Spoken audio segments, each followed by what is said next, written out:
안녕하세요. 자녀들을 홀로 양육 중인 40대 초반 여자입니다. 저는 화려하게 돌아온 싱글인데요. 혼자서 둘이나 키우는 게 힘들긴 해도 지금이 더 살만하답니다. 주변 사람들도 이혼하고 얼굴 폈다면서 다시 시집가도 되겠다는 말을 해준답니다. 하지만 제 인생에 2번 결혼은 없을 것 같아요. 일반적인 성격 차이로 했던 평범한 이혼이라면 저도 재혼에 대해 진지하게 생각해 봤을지도 모릅니다. 이쯤 되면 아이 둘을 데리고 이혼까지 불사한 이유가 궁금하시겠네요. 저도 처음엔 혼자서 아이들을 어떻게 키워야 할지 막막하긴 했어요. 하지만 엄마가 행복해야 아이들도 행복하게 크는 게 아니겠습니까? 한때는 검은 머리 팥불이 될 때까지 사랑한다는 맹세까지 했던 남편과 이런 결말을 보게 될 줄은 몰랐네요. 특히 저는 남편과 결혼할 때 결혼식이 거의 축제 같은 분위기였거든요. 지금도 저랑 가장 친한 친구들 6명이 제 결혼식을 빛내줬었죠. 누구보다 즐거운 분위기 속에 결혼식을 올린 저는 정말 행복하게 살 거라고 생각했습니다. 저보다 연상이었던 남편과 저는 주변에서도 잘 어울린다는 말도 자주 들었어요. 그때 친구들이 제 결혼식을 축하해주면서 각종 이벤트도 많이 준비해줬었습니다. 한 친구는 직접 개사까지 해서 축가를 불러주기도 했답니다. 유독 글을 잘 쓰던 친구 혜미는 편지까지 써서 축사를 해줬었어요. 결혼식 때 축사를 듣고 저는 눈물도 펑펑 흘렸네요. 그때 친구가 읽어준 축사 내용 중에 절 울렸던 내용은 이런 내용이었습니다. 우리 6명 같은 교복을 입고 하하호호 웃던 시절이 엊그제 같은데 이제는 제각각 다른 옷을 입고 있네. 그래도 우리 마음은 늘 한결같을 거라고 생각해. 친구의 행복이 내 행복처럼 여겨지는 우리의 우정을 소중하게 지켜갔으면 좋겠다. 내 친구 조양이 이제는 친구 손이 아닌 남편과 손을 맞잡고 이 험한 세상 잘 살아가길 바랄게. 사랑한다 친구야. 친구의 축사를 듣고 저희끼리 눈물 콧물 얼마나 울었는지 모릅니다. 진심으로 서로의 행복을 빌어주는 좋은 친구들이죠. 제 결혼식이 끝나고 세월이 지나면서 하나 둘 시집을 가더군요. 그때마다 저희는 서로의 인생 2막을 축하해줬답니다. 저희끼리 워낙 돈독한 사이다 보니까 부부 동반으로 모임도 자주 갔었습니다. 저희 6명과 남편들의 아이들까지 정말 대인원이 모여서 즐거운 시간을 보냈답니다. 그때 저도 큰아들과 작은딸을 데리고 같이 펜션으로 놀러 갔어요. 아이를 키우고 있는 친구들은 서로 모여서 육아하면서 힘든 이야기를 늘어놨었고요. 이제 아이 낳고 유독 힘들어하던 친구가 힘들어하는 목소리로 한 소리를 하기 시작했죠. 나 요즘 이유식 시작해서 내 밥도 못 챙겨 먹어. 애 이유식 먹이고 주방 치우고 나면 또 이유식 할 시간이니까 내가 정말 돌아버리겠다. 한참 손 많이 가는 어린아기를 키우던 친구가 이런 하소연을 시작하면 이미 아이를 유치원쯤 키워놓은 친구가 한마디 거들면서 말했습니다. 야, 그거 금방이야. 나중에 눈 감고도 만들게 돼. 난 그때 직접 만들다가 그냥 사다 먹였잖아. 이러다가 내가 죽을까봐 못하겠더라고. 그리고 요즘은 이유식 전문 업체도 있어서 훨씬 편하고 그게 더 경제적이야. 너도 동네 한번 알아봐. 서로 육아 꿀팁을 나눠주면서 이야기가 끊이질 않았어요. 부부 동반 모임을 자주 하다 보니까 남편들끼리도 안면을 트고 서로 친해져 있던 상태였습니다. 아무래도 아내들끼리 친하게 지내다 보니 남편들도 금세 친해지더군요. 밤 11시쯤 되면 아이들도 모두 재우고 거실에 친구들과 남편들까지 둘러앉아서 술도 한 잔씩 했었답니다. 그렇게 모이면 서로 안부를 물으면서 이야기 꽃을 피웠어요. 그때 저는 한 친구를 보면서 지난번에 다녀온 해외여행이 어땠는지 물었습니다. 야, 경은아, 너 지난번에 남편이랑 해외여행 다녀왔다고 하지 않았어? 어땠어? 너무 좋았지. 우리 괌 다녀왔는데 패키지로 가니까 너무 편하더라고. 이제 나이 들어서 그런지 여행 한번 가는 것도 직접 준비하기 힘들더라. 그래서 그냥 여행사 패키지로 갔다 왔어. 정말? 야, 오랜만에 푹 쉬고 왔겠네. 둘이 신혼 분위기 나는 것 같은데? 우리 원래 매일매일 신혼 같았어. 뭐야, 둘이 진짜 닭살이다. 친구들과 웃고 떠들다 보면 고등학교 시절 생각도 나고 참 즐거웠습니다. 그렇게 친구들과 웃고 떠들다 보면 시간 가는 줄도 몰랐답니다. 제가 부러워하는 듯 말하자 한 친구가 목소리를 높이면서 저한테 말하더군요. 양이 넌 남편 잘 나가는데 뭐가 그렇게 부러워? 일만 하지 말고 한번 놀러 갔다 오면 되지. 부부가 맞벌이하면 충분히 가겠다야. 돈만 벌면 뭐해? 시간이 없는데. 우리는 애들이 둘이라서 벌 수 있을 때 벌어야 해. 아파트 대출금 갚느라 허리가 휜다 휘어. 중견기업 영업팀에서 일하고 있던 남편은 누구보다 회사 일에 열정적이었어요. 그래서 회사에서 인정도 받고 유능한 직원으로 좋은 평가도 받았지만 일하느라 늘 바빴습니다. 친구의 말에 남편은 괜히 신경 쓰였는지 한마디 조심스럽게 하더군요. 제가 더 열심히 해서 양이 좀 쉬게 해줘야 하는데 제가 많이 부족해서 그래요. 시간 되면 저랑은 못 가더라도 친구들끼리라도 시간 맞춰서 다녀와. 애들은 내가 봐줄게. 정말이야? 당신 혼자서 애 둘을 볼 수 있겠어? 그럼 똥도 예쁜 내 새끼들 당연히 잘 볼 수 있지. 당신은 아무 걱정 말고 친구들이랑 좀 쉬다가 와. 난 정말 괜찮아. 남편이 저한테 해주는 말을 듣고 친구들은 부러움에 소리를 질렀습니다. 남편은 친구들 사이에서도 다정한 남편으로 통했어요. 그래서 부부 동반 모임 때 모이면 친구들이 자기들 남편을 보면서 장난스럽게 한마디를 하기도 했었네요. 당신은 양이 남편 좀 보고 느끼는 거 없어? 또 뭘 느껴? 이것 봐, 이것 봐. 우리 남편은 연애 때 빈말로도 하늘에서 별 따다 준다는 말도 해본 적이 없어. 그냥 말이라도 당신도 친구들이랑 좋은 시간 보내고 와. 이런 말도 못해? 당신 어차피 놀러 갈 시간도 없잖아. 우리 애가 늘 당신만 찾는데 어떻게 놀러 가려고. 으이구, 누가 당장 비행기 타고 날아가겠대? 말이 그렇다는 거지, 말이. 나도 당신한테 애만 맡기고 못 가, 이 사람아. 한 친구 부부의 대화에 그 자리에 있던 모두가 빵 터지고 말았네요. 서로 장난스럽게 대화를 할 만큼 서로를 잘 알고 지냈답니다. 그래서 다 같이 모여서 좋은 추억을 많이 만들었어요. 그때도 제 남편은 오랜만에 친구들을 보고 신난절 챙겨주면서 다정하게 말했어요. 당신 오랜만에 친구들 만나서 신나 보이네. 애들은 내가 챙길 테니까 친구들이랑 편히 놀아. 고마워. 내가 애들 챙기랴 회사 다니랴 친구들 얼굴 보기도 힘든데 당신 덕분에 이럴 때라도 놀아보네. 고마워.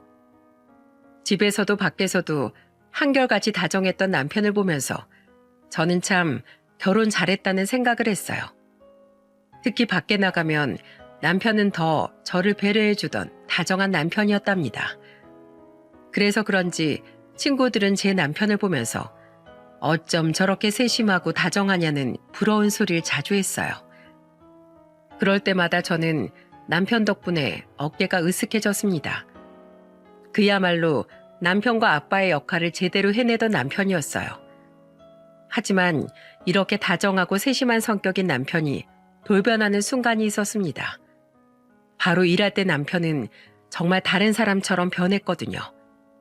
한 번은 오랜만에 일찍 퇴근한 남편이 회사에서 걸려온 전화를 받았던 적이 있었는데 달라지는 목소리에 깜짝 놀라기도 했습니다. 거래처 담당자랑 미리 얘기된 수량이 있는데 갑자기 생산이 어렵다고 하면 어떡합니까? 이러면 회사 신뢰만 깎아먹는 짓인 거 몰라요? 내일 거래처 담당자 만나기 전까지 생산팀에서 책임지고 생산 계획 수립해놔요. 남편은 회사 일이 생각처럼 안 풀리는지 언성까지 높이면서 화를 내다가 전화를 끊어버렸어요. 저는 처음 보는 남편의 모습에 크게 당황했었답니다. 그래서 잔뜩 화가 난 채 냉수를 들이키는 남편을 보면서 조심스럽게 물었죠. 당신 무슨 일 있어? 방금 전화 잠깐 들어보니까 뭐가 안 되는 것 같은데 괜찮은 거야? 내가 새로 계약해온 거래처가 있는데 갑자기 생산팀에서 신규 거래처 납기를 못 맞추겠다고 하잖아. 미리 내가 확인까지 다 하고서 계약한 거래처인데 이런 식으로 말을 바꾸면 영업팀은 어떻게 일하라는 거야? 그래서 당신이 그렇게 화낸 거야? 어떡해? 내가 괜히 회사 일로 집에서 언성 높였네. 미안해.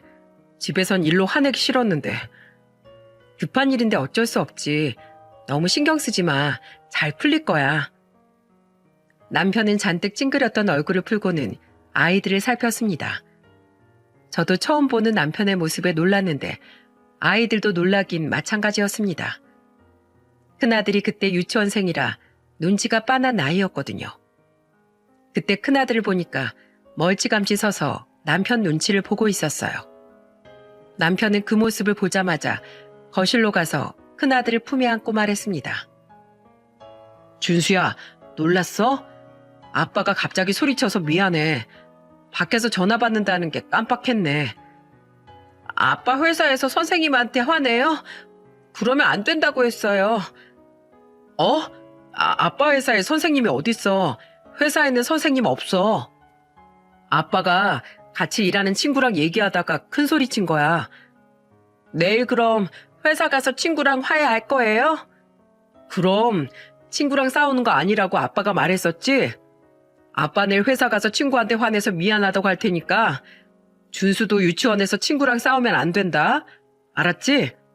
싸우더라도 바로 사과하고 푸는 거야. 알겠어요. 아빠도 친구랑 사이좋게 지내요. 약속? 그래. 다 아빠가 준수랑 약속했으니까 꼭 지킬게. 남편은 아들을 달래주면서 상황을 잘 설명해 줬습니다. 이렇게만 봐도 아이들한테 정말 자상한 아빠처럼 느껴지시죠? 2마리 토끼 잡다가 다 놓친다는 말이 있는데 제 남편은 일도 가정도 다 잡은 100점짜리 남편이었습니다. 적어도 그때까지만 해도 저는 남편이 진국이라고 생각했어요. 하지만 시간이 흐르면서 제 남편도 별 수 없이 변하더군요. 그럴 수밖에 없던 게 남편은 일 욕심이 누구보다 강했어요. 그러다 보니까 영업팀 내에서 실적도 가장 좋았고 연말에 성과급도 동기 중에서 가장 많이 받을 정도였습니다. 이렇게 말하면 일 잘하고 돈 잘 벌어다 주는 남편이 뭐가 문제냐고 고개 겨운 소리하는 것처럼 들리시겠죠? 하지만 남편이 바쁘다는 건 집안일에 소홀해진다는 거였습니다. 그동안 남편이 강박처럼 양쪽을 다 챙겨왔던 것도 있지만 큰아들이 초등학생이 되고 점점 커갈수록 남편은 회사 일에 더 집중을 하더군요. 아무래도 영업팀에서 과장으로 있던 남편은 실적을 올리려고 혈안이 되어 있었거든요. 일 욕심이 있어서 일하겠다는 남편이 싫었던 적은 없었어요. 하지만 영업팀 특성상 거래처 접대라도 가면 술에 취한 채 들어오는 남편이 싫었어요. 그때도 밤 12시가 넘어 새벽에 들어온 남편은 애들이 자는데도 우당탕거리면서 들어오는 겁니다. 그러더니 새벽에 들어와 놓고 큰 소리를 치면서 말하더군요. 여보, 애들아, 아빠 왔어. 다들 나와봐. 새벽에 애들 다 자는 시간에 만취한 것도 모자라 자고 있던 식구들 깨우는 남편, 어떨 것 같으신가요? 전 그때 남편의 고성방가에 깜짝 놀라 제일 먼저 거실로 달려나왔어요. 거실로 나와보니까 남편은 한 손에 검은 봉투를 든 채 비틀거리면서 신발을 벗고 들어오고 있더군요. 저는 그런 남편을 보면서 다그치듯 말했어요. 여보, 지금 시간이 몇 시인데 소리를 질러. 애들 다 자고 있잖아. 뭐? 아빠가 왔는데 애들이 나와서 인사를 해야지. 지금 자고 있어? 왜 그래 또. 화장실 가서 씻고 얼른 자. 빨리. 이건 놔. 애들 어딨어? 아빠가 왔으면 인사를 해야지. 내가 지들 가르치려고 뼈가 빠져라 이라는데 어딜 못 들은 척하고 잠을 자? 남편은 갑자기 황당한 소리를 하더니 큰아들의 방으로 향했어요. 저는 애들이 잠에서 깰까봐 술 취한 남편을 뜯어 말리려고 애를 썼지만 만취한 성인 남자를 저 혼자 감당할 수 있었겠습니까?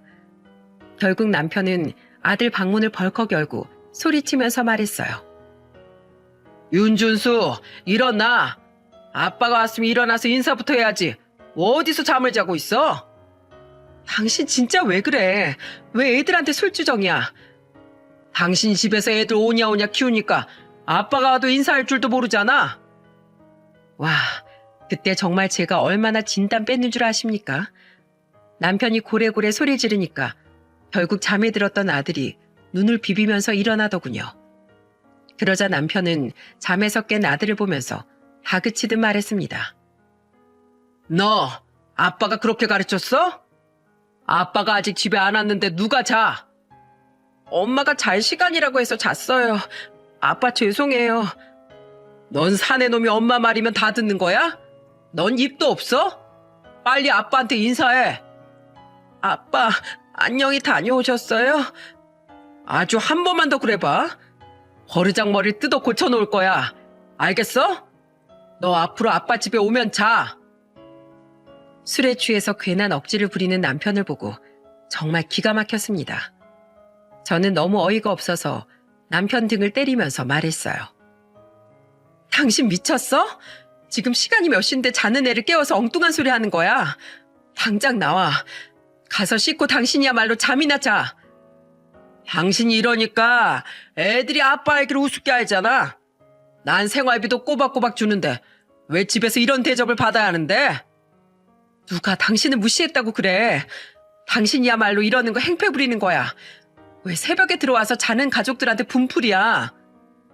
저는 잔뜩 겁을 먹고 소리도 없이 눈물만 뚝뚝 흘리는 아들을 보자 눈이 돌았어요. 그래서 술주정을 하면서 당당하게 서 있는 남편을 안간힘을 써서 거실로 끌어냈습니다. 그리고 남편을 보고 단호하게 말했어요. 당신 미쳤어? 돈은 당신만 벌어? 나도 벌어오잖아. 뭐가 그렇게 억울한데. 지금 시간을 봐. 이 시간에 들어오는 당신은 뭘 잘했다고 큰 소리냐고. 술 깰 때까지 복도 있고 싶어? 난 서운해서 그랬지. 일하는 것도 힘든데 이런 내 힘듦을 아무도 몰라주니까 억울해서 그랬다고. 회식도 일의 연장인데 내가 얼마나 힘들었겠어. 억울해? 나도 억울한 거 말해볼까? 난 회사 끝나고 집에 오면 청소하고 빨래하고 애들 씻기고 먹이고 입히느라 엉덩이가 땅에 붙어있을 시간이 없어. 그렇게 억울하면 회식 내가 갈 테니까 당신이 집안일에 애들 보는 것까지 다 해봐. 누가 일을 바꾸자고 했어. 말이 그렇다는 거지. 내가 요새 일이 힘들어서 그랬어. 당신 고생하는 거 다 알지. 당신 식구들 먹여 살리려고 고생하는 거 아는데 당신만 힘들게 버티는 거 아니야. 알긴 해? 요즘에 당신 입으론 나 고생하는 거 안다면서 행동하는 건 전혀 안 그래 보여. 미안해. 내가 고가 평가 시즌이라서 예민해서 그랬어. 이제 술이 좀 깨? 얼른 화장실 가서 씻고 준수한테 가서 달래줘. 애 놀래서 토끼 눈 뜨고 앉아있더라. 정말? 어떡해? 아휴, 어떡하냐. 일단 빨리 씻고 가서 애 좀 달래줘. 당신 지금 술 냄새, 담배 냄새 엄청나. 제가 남편 등과 팔을 찰싹찰싹 때리면서 말하니까 정신이 좀 돌아오는 듯 했습니다. 정신이 조금 돌아온 남편은 거실 벽시계를 보고 놀란 듯 보였어요. 정말 남편 행동에 온 가족이 놀랐던 적이 한두 번이 아니었습니다. 그날도 화만 잔뜩 내다가 정신 차리고 아들을 달래주더군요. 그걸 보는데 남편이 왜 저렇게 변했을까 싶더라고요. 일 욕심이 있다는 건 알고 있었지만 남편은 점점 더 일에 집착적으로 변해갔습니다. 고가 평가를 매년 잘 받아놔야 승진에 유리하다며 잔뜩 예민해졌었어요. 남편 회사에서 고가 평가하는 시즌만 다가오면 저까지 덩달아 바짝 긴장하게 되더군요. 그렇다고 남편이 일을 못했는 줄 아십니까? 회사에서 매년 꾸준히 연봉도 인상될 만큼 능력을 인정받던 남편이었어요. 그런데도 남편은 매일 불안해하면서 저한테 이런 말까지 했었어요. 밑에서 얼마나 치고 올라오는 줄 알아? 매년 신입사원들 쏟아지니까 위에서는 압박 주는데 정말 나도 미치겠다, 미치겠어. 물론 남편을 완전히 이해 못하는 것도 아니었어요. 하지만 사람이 정도라는 게 있는 거잖아요. 그때 한창 심할 때는 남편이 일로 통화를 하다가 집안에서 욕설을 내뱉었던 적도 있을 정도였거든요. 그러다 보니까 저도 답답한 마음에 남편을 보고 화를 내면서 말했답니다. 당신 회사에 신경 쓰는 만큼 식구들 신경 써본 적 있어? 예전에 안 그랬잖아. 요즘 대체 왜 그러는데? 애들이 집에서 잘 놀다가 당신 오는 소리만 들리면 방에 다 숨는 건 알아? 제발 회사 신경 쓰는 거 반만 집안에 쏟아봐. 집안 분위기가 달라지겠다. 정말 오죽하면 남편한테 제가 이런 소리를 했겠습니까? 어지간하면 저도 집에서 바가지 긁는 아내는 피하고 싶었어요. 그런데도 남편의 아나무인적인 태도에 저도 어쩔 수 없이 바가지 긁는 소리를 하게 되더군요. 하지만 남편은 좀처럼 달라질 기미가 보이지 않았고 오히려 큰아들이 11살, 작은 딸이 9살이 될 무렵까지도 남편은 집안에서 거의 독불장군이었습니다. 진짜 그때 남편 모습은 가족은 뒷전이나 다름없었어요. 그렇다고 저희가 금전적으로 부족한 것도 아니었습니다. 저도 회사 다니고 있었고 남편도 매달 꼬박꼬박 생활비로 월급을 전부 맡겼기에 부족한 건 없었어요. 남편이 회사에서 일하다 보니까 욕심이 생기면서 승진에 눈이 멀었던 거죠. 그런데 남편이 승진에 눈이 멀면서 점점 이상해져 가던 때가 있었습니다. 주말이라서 남편 정장 마이를 세탁소에 맡기려고 주머니를 확인하는데 글쎄 주머니에서 작은 립스틱이 잡히는 게 아니겠습니까? 그때 아무것도 모르고 거실에서 자고 있던 남편을 쫓아가서 누가 두어 번 쓴 듯한 립스틱을 던지면서 소리쳤어요. 당신 이거 뭐야? 이게 뭔데 주머니에 있어? 이게 뭔데 난리야? 주말에 나도 좀 쉬자. 당신 양복 주머니에서 나온 게 뭔지 확인이나 하고 말해. 벼랑간 화를 내는 저를 보던 남편은 제가 던진 걸 확인했습니다. 그때 제가 남편을 향해서 던진 게 립스틱이라는 걸 눈치챈 남편은 토끼 눈을 뜨면서 말하더군요. 이거 내가 술 마시다가 라이터인 줄 알고 챙겼나 봐. 나 이거 진짜 모르는 거야. 정말이야. 그걸 나더러 믿으라고? 거래처 사람들이랑 뭘 어떻게 마시길래 주머니에서 이런 게 나오는데? 거래처 사람들이랑 맥주집에 갈 수는 없잖아. 바에서 가볍게 한잔하다가 누가 놓고 간 걸 챙긴 것 같아. 진짜야. 당신 나 못 믿어? 믿을만 해야 믿지. 당신 요즘 행실만 보면 꼭 다른 사람 보는 것 같아. 결혼 초기에 식구들 챙기던 사람은 온데간데 없는데 당신은 어떻게 믿어? 나 월급도 한 푼 빠짐없이 당신 전부 주고 있는데 내가 다른 짓 할 게 뭐가 있어. 당신이 생각하는 그런 짓 하고 싶어도 돈이 없어서 못한다니까. 나 요즘 간당간당해서 보너스에 성과급까지 없어져서 진짜 몸이 부서져라 일하고 있어. 당신이랑 애들 넉넉하게 살게 해주고 싶어서 그래. 제발 나 좀 믿어줘. 남편은 제가 던진 립스틱을 보고 당황했는지 억울하다면서 해명하기 바빴습니다. 남편 말대로 보너스의 성과급까지 사라졌던 때라 남편이 누구보다 회사 일에 예민했어요. 그래도 월급은 한 푼도 빠짐없이 보내던 남편이니까 저는 남편을 믿었던 겁니다. 딴 짓을 하고 싶어도 돈이 있어야 하는 거 아닌가요? 정말 순진하게 저는 이렇게만 생각하고 그날의 일을 해프닝으로 넘겼죠. 그렇게 남편은 일에 몰두했었고 그 결과 남편은 누구보다 간절하게 원하던 부장 승진을 할 수 있게 됐습니다. 저도 남편이 원하는 걸 이루니까 같이 기뻐했어요. 한동안 남편은 여기저기 한턱 내면서 즐거움을 만끽했습니다. 그러던 어느 날 회사 사람들과 회식하던 남편이 대뜸 전화해서 저한테 황당한 말을 하더라고요. 여보, 나 부장 승진했다고 팀원들이 우리 집으로 뒤풀이 가자는데 지금 좀 갈게. 뭐? 지금 온다고? 미리 말을 해야지. 집에 아무것도 없는데 뭘 먹겠다는 거야. 에이, 괜찮아. 우리 이미 밖에서 많이 먹었으니까 그냥 마른 안주 몇 개만 꺼내놔. 그럼 나 지금 술 사서 회사 사람들이랑 같이 갈게.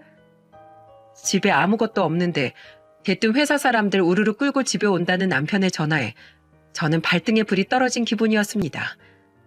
주부들이라면 제가 얼마나 당황스러웠을지 공감하시죠? 냉장고를 열어서 간단하게 오뎅탕을 끓이고 남편이 말한 마른 안주를 직접 사서 준비했어요. 그리고 곧 들어온 남편 손에 있던 술을 보고 저는 깜짝 놀랐습니다. 팀원들이랑 한 5명이 같이 왔었는데 딱 봐도 말단 직원으로 보이는 직원이 술을 박스째로 들고 있는 거예요. 깜짝 놀란 저를 보면서 남편은 제 속도 모르고 신이 나서 말하더군요. 여보, 나왔어. 술 넉넉히 사왔으니까 걱정하지 마. 우리 치킨 시켜서 알아서 먹을게. 재수씨, 저희 와서 싫으신 거 아니죠? 축하해 주려고 온 거니까 너무 그러지 마세요. 술에 취해서 말하는 남편을 보는데 저는 화가 났지만 같은 팀원들까지 있어서 꾹 눌러 참았습니다. 승진해서 신난 남편을 이해하려고 했어요. 그렇게 저희 집에서 벼랑간 시작된 술판에 정말 정신이 없었네요. 그래도 남편 회사 사람들이니까 부족한 건 없는지 챙겨주려고 유심히 보게 됐습니다. 그런데 5명쯤 온 팀원 중에 말단 직원으로 보이는 한 남자 직원이 제대로 어울리지 못하고 술만 마시고 있는 겁니다. 저는 서로 나이 차가 있다 보니까 못 어울리는 줄 알았어요. 그러다 잠시 뒤 다른 직원들과 남편이 담배를 피고 오겠다면서 자리에서 일어나더니 말단 직원만 남겨두고 전부 나가더군요. 그 직원들이 나가니까 집안이 좀 조용해졌어요. 저는 조심스럽게 혼자 남은 직원한테 가서 물었습니다. 안주 부족하진 않아요? 뭘 좀 해줄까요? 아닙니다. 저는 괜찮습니다, 사모님. 사실 저 꼭 드릴 말씀이 있어서 온 거예요. 네? 저한테 무슨 할 말이 있으시길래 그렇게 비장해요? 저한테 할 말이 있다면서 표정까지 비장해진 직원을 보니까 저도 당황스러웠어요. 제가 의아한 표정으로 쳐다보자 그 남자 직원은 주머니에서 쪽지 하나를 꺼내더니 저한테 그 쪽지를 건네면서 말하더군요.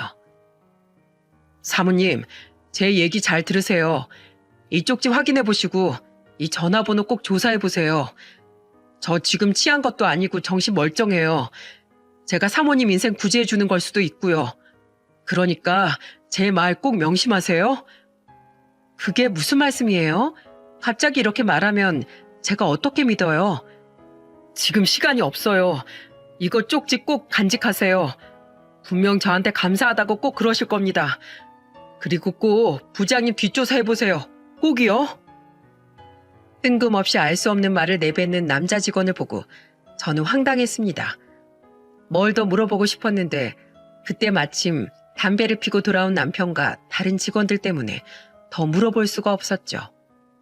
잠시 조용했던 집안이 다시 시끌벅적해졌어요. 저는 그때 술판이고 뭐고 신경 쓸 겨를도 없이 남자 직원이 준 쪽지가 계속해서 떠올랐습니다. 그래서 주방에서 몰래 쪽지를 확인했어요. 그 종이에는 번호가 2개 적혀 있었는데 남자 직원의 번호와 제가 조사해봐야 될 번호가 적혀 있더군요. 그 번호가 제 머리를 떠나질 않았어요. 그렇게 저한테 큰 의문만 남긴 술자리가 끝나고 저는 밤잠까지 설치고 쪽지에 있던 번호만 떠올랐습니다. 제 폰에 저장된 번호도 아니었어요. 그래서 저는 다음날 공중전화를 찾아서 그 번호로 전화를 걸어보기로 결심했습니다. 제 번호는 노출하고 싶지 않아 길가에 있던 공중전화를 찾아갔죠. 떨리는 손으로 번호를 누르자 신호음이 가더군요. 그리고 곧 전화를 받은 낯선 목소리에 저는 심장이 툭 내려앉는 기분이었습니다. 여보세요? 누구시죠? 그 번호의 주인은 낯선 여자였어요. 심지어 목소리만 들어도 젊은 여자 목소리 같았습니다. 그때 저는 혹시 그 남자 직원이 저한테 남편이 외도하고 있다는 걸 알리려고 했다는 걸 직감했습니다. 너무 당황한 저는 뭐라 말도 못하고 바로 전화를 끊어버렸습니다. 그리고 그때부터 남편 뒤를 파기 시작했어요. 가만 생각해보니까 그때 남편 옷에서 나온 립스틱도 의심스럽더군요. 그때는 남편이 외도를 할 거라고 상상도 못했습니다. 그 전날 과음한 남편은 아침까지 술이 안 깬 것 같다면서 마침 집에 차도 두고 갔던 날이었어요. 그래서 남편 차에 있던 블랙박스를 돌려보기 시작했습니다. 그런데 그 블랙박스에 뭐가 찍혀 있는 줄 아십니까? 저는 그 작은 블랙박스에 막장 드라마의 한 장면처럼 찍힌 영상들을 보고 경악했어요. 남편이 딱 봐도 어려 보이는 아가씨랑 팔짱을 끼고 연인처럼 다정하게 차로 걸어오는 모습이 찍혀 있던 겁니다. 심지어 차에 타고 나서 둘이 나눈 대화는 정말 충격적이었어요. 오빠, 오늘 집에 갈 거야? 오늘은 가야지. 와이프가 요즘 늦게 온다고 난리치니까 당분간은 눈치 좀 봐야 할 것 같아. 다음 주에 애들 데리고 친정 간다니까 그때 은미 집으로 갈게. 진짜? 그럼 우리 그때 맛있는 거 해먹자. 오빠 와이프는 요리도 못한다면서 내가 실력 발휘 좀 해볼게. 얼굴도 예쁘고 요리도 잘하고 대체 못하는 게 뭐야? 내가 널 먼저 만났으면 너랑 결혼했을 거야. 애들 때문에 살고 있지. 애들만 없었어도 당장 이혼했을 거야. 둘이서 아주 다정하게 저를 욕하고 있던 겁니다. 그동안 제가 알던 남편이 아닌 것 같았어요. 블랙박스를 한참 보니까 그 여자는 바에서 일하는 것 같았습니다. 둘이 자주 드나드는 바가 딱 보였거든요. 그리고 그날 저녁 저는 엄청난 사실을 숨긴 채 남편이 핸드폰 패턴을 푸는 걸 유심히 지켜봤습니다. 남편이 패턴 누른 걸 유심히 지켜보고 남편 잘 때 패턴을 풀어서 보려던 작전이었죠. 그런데 의외로 패턴은 간단하더군요. 이 바보 같은 유형은 패턴이 그냥 기획자였습니다. 짐은 불편하다고 패턴으로 하더니 참 단순한 사람이었어요. 그날 남편이 잠들기만을 기다렸고 잠든 걸 확인한 저는 남편 휴대폰 잠금을 풀고 메시지를 확인하기 시작했습니다. 그런데 정말 그 안에는 상상 초월하는 문자들이 있더군요. 김은미라고 저장된 여자와 낯뜨거운 문자들을 주고받고 있던 겁니다. 손이 덜덜 떨릴 만큼 충격적이었지만 저는 우선 그 문자 내용들을 전부 캡처해서 제 핸드폰으로 보냈어요. 낮에 미리 블랙박스 영상도 전부 컴퓨터에 옮겨둔 상태였거든요. 아무것도 모르는 남편을 보면서 저는 몰래 복수를 계획했어요. 저는 우선 저한테 쪽지를 준 남자 직원한테 연락을 해서 약속을 잡고 만났습니다. 그리고 저는 진지한 목소리로 그 직원한테 물었어요. 이걸 왜 저한테 알려준 거예요? 이러는 이유가 있을 거 아니에요. 저 그동안 부장님한테 쌓인 거 많은 사람이에요. 누가 봐도 파렴치한 부장님한테 지금 복수하는 겁니다. 아주 악질 중에 악질이에요. 부장님 때문에 퇴사한 사람이 얼마나 많은 줄 아세요? 뭐라고요? 부장님 승진하려고 물불 안 가리던 사람이에요. 워낙 실적 좋은 직원이라 회사에서도 힘이 세요. 그래서 부하 직원들이 영업 실적이 저조하거나 말을 안 듣거나 문제 일으키면 가만두고 보지도 않았어요. 화를 내면서 발로 정강이를 차고 폭언까지 마구 일삼던 사람이에요. 심지어 주말에 집에서 쉬고 있는 사람 불러내서 대리운전 시킨 적도 있어요. 그뿐인 줄 아세요? 저 부장님 술값으로 138만 원 냈던 적도 있어요. 근데 제가 결제한 술집이 부장님 상간녀가 사장으로 있던 술집이었어요. 거기 직원이 아니고 사장이라고요? 젊은 여자 같았는데 뭘 잘못 알고 있는 거 아니에요? 놀라지 마세요. 그 술집 부장님이 그 여자한테 차려준 거예요. 제가 술 취한 부장님 데리러 갔다가 정확히 들었어요. 그동안 집에는 월급 400만 딱 주고 나머지 상여금 성과급 전부 그 여자한테 썼다니까요. 남편이 월급을 빼돌리고 있었다는 말에 저는 어안이 벙벙했어요. 알고 보니까 남편은 그동안 월급이 600에서 700만 원 정도 됐는데 저한테는 400만 원만 보냈던 겁니다. 심지어 상여금의 성과금이 경영 악화로 안 준다고 하더니 그 돈은 전부 빼돌리고 있었던 거예요. 이걸 옆에서 그냥 두고 보다가 이제 악에 받쳐서 저한테 알려준 직원한테도 황당해서 소리쳤습니다. 그렇게 억울했으면 회사에 신고하면 됐잖아요. 왜 저한테 이러는 건데요? 부장님이 맨날 저한테 했던 말이 자기 말만 잘 들으면 승진시켜준다는 말이었어요. 나만 따라오면 앞이 창창하다고 하더니 자기 밥그릇만 챙기는데 제가 가만히 있게 생겼어요? 일단 알겠어요. 나머진 내가 알아서 할 테니까 기다려요. 저는 그렇게 그 직원과 짧은 대화를 끝내고 곧장 뒷조사를 시작했습니다. 그때 변호사 사무실에서 직원으로 일하고 있던 친구한테 울면서 전화했어요. 미경아, 너 지금 뭐해? 나 일하지. 너 뭐야? 지금 울어? 나 어떡해? 남편이 있잖아. 친구는 제 말에 놀라서 캐물었고 저는 그동안 보고 들은 걸 전부 다 털어놨습니다. 그러자 친구는 화를 내면서 소리쳤어요. 뭐? 지금 그게 진짜야? 야, 조양이, 너 정신 차려. 이제부터 증거 싸움이야. 내가 흥신소라도 알아볼 테니까 넌 네가 모은 증거 잘 챙겨놔. 단호한 친구의 말에 저는 눈물을 닦고 다시 한번 마음을 다잡았습니다. 그때 친구와 같이 남편 뒤를 털어보니까 정말 가관이더군요. 그동안 비자금까지 만들어서 상간녀 오피스텔에다가 밥까지 전부 직접 다 얻어준 겁니다. 이게 지금 믿어지십니까? 저는 남편이 그동안 일에 미쳐있는 줄 알았는데 그냥 여자한테 미쳐있던 거였어요.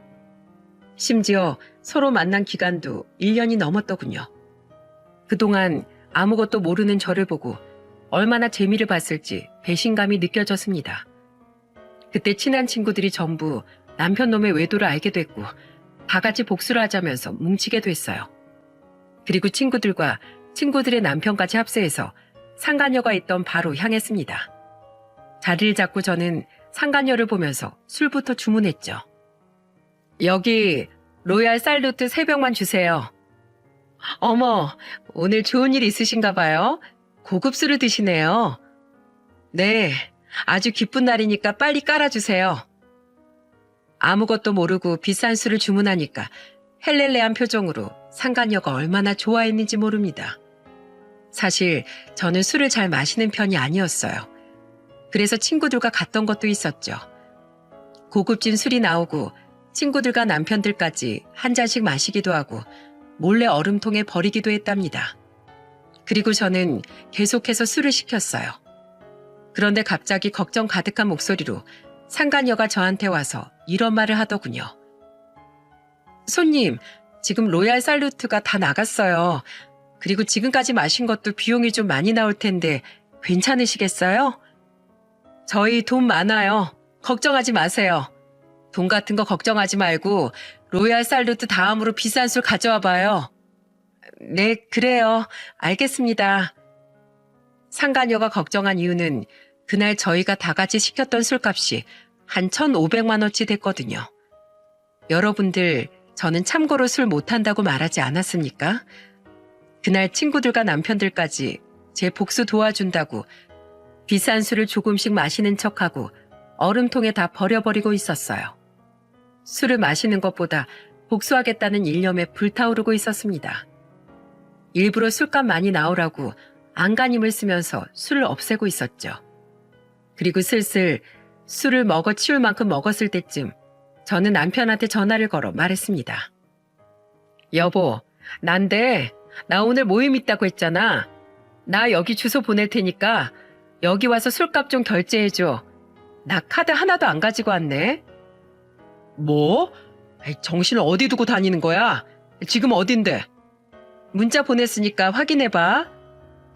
그때 문자를 확인한 남편은 놀란 목소리로 말했어요. 당신, 거기 어떻게 간 거야? 거기 금액도 비싼데 왜 거길 갔어? 왜? 내가 뭐 못 올 곳이라도 왔어? 부장 사모가 이 정도도 못 마셔? 됐고, 와서 술값이나 결제해. 저는 단호한 목소리로 말하고 전화를 끊어버렸습니다. 놀란 남편의 목소리를 들으니까 당황한 것 같았습니다. 그리고 곧 도착한 남편과 상간녀, 그리고 저까지 3자 대면이 이루어지는 순간이었어요. 잔뜩 긴장한 표정으로 남편이 상간녀한테 계산서를 받아들었습니다. 그리고 금액을 확인한 남편은 놀란 목소리로 절 보고 말했어요. 뭘 마셨길래 1,500만 원이 나온 거야? 당신 미쳤어? 당신은 술도 못 마시잖아. 맞아. 나 술 못 마셔서 다 버렸어. 뭐? 버렸다고? 그래. 버렸다고 이 양아치 새끼야. 지금 당신 나한테 뭐라고 한 거야? 양아치? 뭘 그렇게 벌벌 떨어? 여기 어차피 네가 전현한테 차려준 가게잖아. 내가 모르고 왔을 것 같아? 당신, 그게 무슨 소리야? 그걸 어떻게 알았어? 제 말에 놀란 남편은 들고 있던 계산서를 바닥에 떨어뜨렸어요. 그걸 보니까 참 한심하더군요. 그때 그 모습을 지켜보던 친구들이 나서면서 말했습니다. 석준 씨, 오랜만이에요? 아이고, 저 어린 년하고 바람난 거예요? 내 친구가 부장 달게 해주려고 그동안 현모양처처럼 내조한 공도 모르고 이런 뒤통수를 치신 거예요? 전현이랑? 오늘 저희가 제대로 내 친구 복수하려고 모였는데 이거 몸 좀 풀어야겠네. 그게 아니라 잠깐만요. 뭘 잠깐이야. 얘들아, 시작하자. 친구들은 소리를 지르면서 구석에 하얗게 질린 얼굴로 숨어있던 상간이의 머리채를 잡고 끌고 다니기 시작했어요. 그리고 다른 친구들은 가게 테이블을 뒤엎고 완전 쑥대밭을 만들기 시작한 겁니다. 제대로 참교육을 시작한 친구들은 미리 봐둔 CCTV가 없던 주방 쪽으로 가서 상간녀의 머리채를 잡고 흔들었습니다. 이거 놓으세요. 아! 네가 내 친구 눈에서 피눈물 나게 만들어? 가정 있는 남자를 건들 거면 이 정도 각오는 했어야지. 그렇게 5분 정도 주방에서 응징을 당하던 상간녀는 머리가 아주 산발이 된 채 홀로 나왔습니다. 꼬라지를 보아하니 립스틱은 다 번져 있었고 얼마나 울었는지 눈은 벌써 퉁퉁 부어 있더라고요. 겁에 질린 상간녀는 절 보자마자 무릎을 꿇고 애원했습니다. 잘못했어요. 잘못했습니다. 헤어질게요. 한 번만 봐주세요. 너도 참 비위가 좋다. 남의 남자 데리고 그러고 싶었냐? 네 부모가 그렇게 가르쳤니? 저는 화난 목소리로 상간녀한테 소리쳤습니다. 그리고 그 옆에서 벌벌 떠는 남편을 보고 협박하듯 소리쳤어요. 당신 봤지? 저게 유부남 꼬신 대가야. 당신도 이제 느껴봐야지. 여보, 꼭 이렇게까지 해야겠어? 애들도 있는데 우리끼리 풀자. 난 우리 애들을 생각해서라도 이렇게 해야 되겠어. 너 같은 건 아빠로 두고 싶지도 않아. 그리고 네 복수는 내일 회사 가보면 알 거야. 내가 얼마나 많은 걸 준비했나. 내일 가서 두 눈으로 꼭 봐. 여보, 제발. 나 힘들게 승진한 거 잘 알잖아. 웃기고 있네.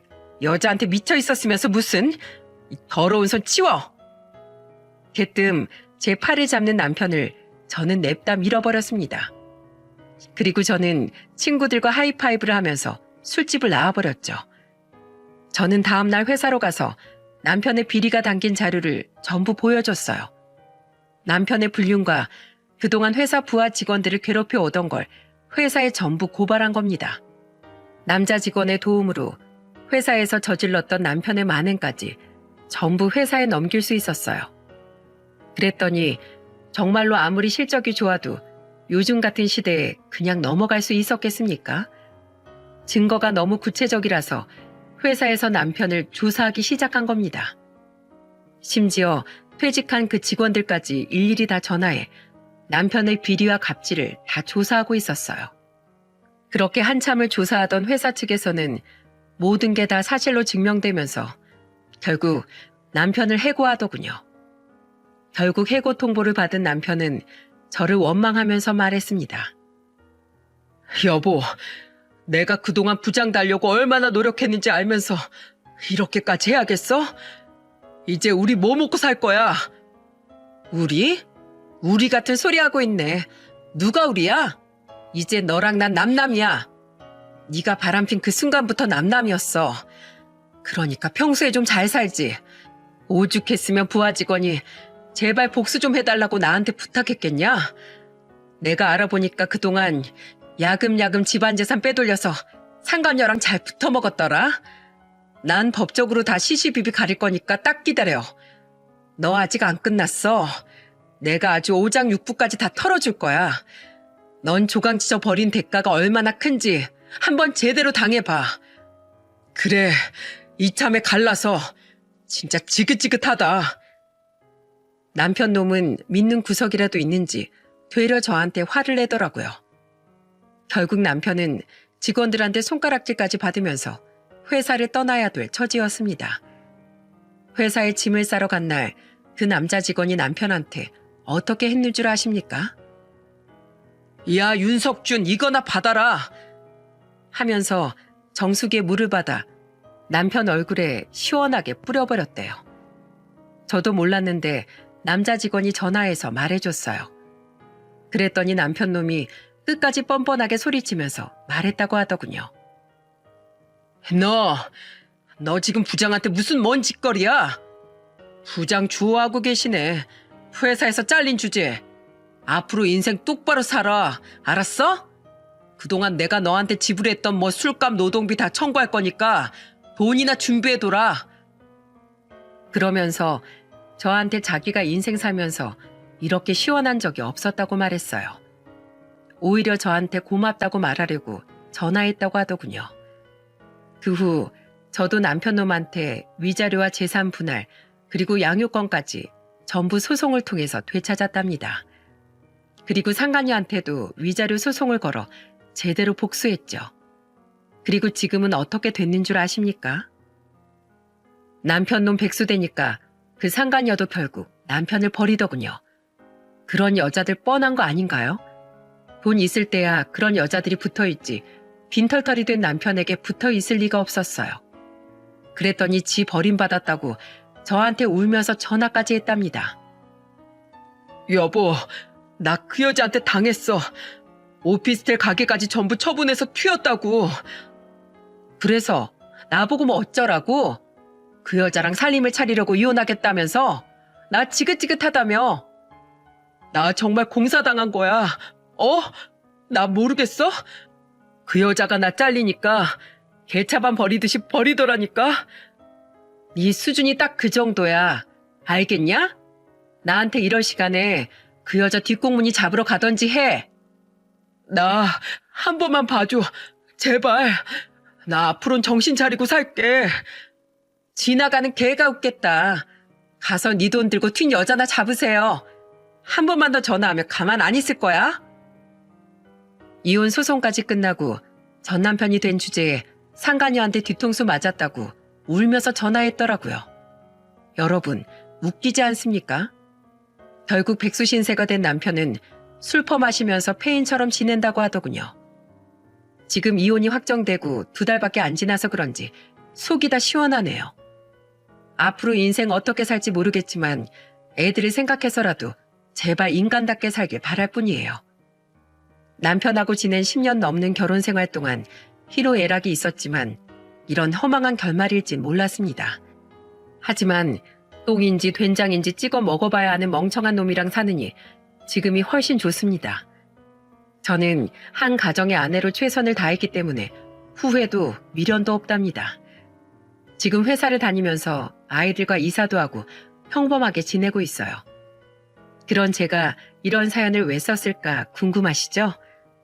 제발 한번 결혼했으면 다른 이성 보기를 돌같이 하길 바라는 마음에 보냈어요. 조강지쳐 버린 대가가 이 정도인데 정말 바람피고 싶으십니까? 익숙함에 속아서 소중함을 잊는다면 결국 모든 걸 잃게 된다는 걸 꼭 기억하시길 바랍니다. 지금 아이들은 전 남편 없이도 아주 잘 크고 있어요. 하지만 나이가 들면 이 사실을 알려야 하잖아요. 상처받을 아이들 생각하면 저도 가슴이 미어집니다. 그러니까 부모라면 가정을 최우선으로 생각하고 살길 바라겠습니다. 험한 세상에 가족만큼 든든한 울타리가 없는 것 같아요. 그러니까 모두 옆에 있는 가족들과 행복하게 잘 지내시길 바랄게요.